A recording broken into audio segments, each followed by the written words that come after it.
Well, he went on TV to plead for their safe return, and tonight a Colorado man is charged with the murders of his pregnant wife and 2 young daughters that were reported missing earlier this week.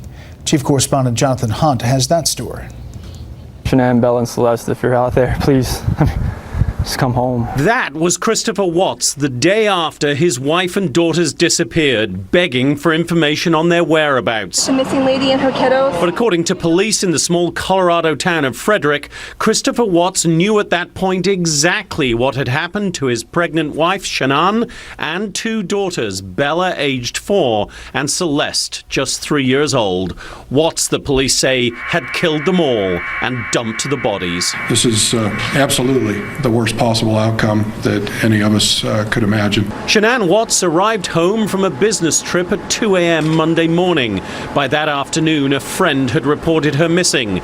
The next day, Christopher Watts was talking to local TV stations, admitting he and his wife had a, quote, emotional conversation after she got home, but insisting he had no idea what happened to her and the children. It's not something I could ever fathom would happen in my lifetime, and I have no inclination of where she is. She said she was going to a friend's house with the kids, and that's the last thing I heard. 24 hours after that interview, officials say Watts confessed to killing his family and offered to lead investigators to the bodies. At this point, we have been able to recover a body that we're quite certain is Shanann Watts' body.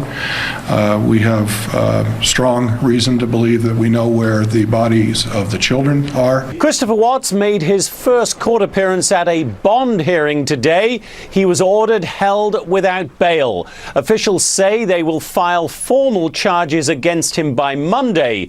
Those charges likely to include first-degree murder. Brett? Horrific. Jonathan, thank you.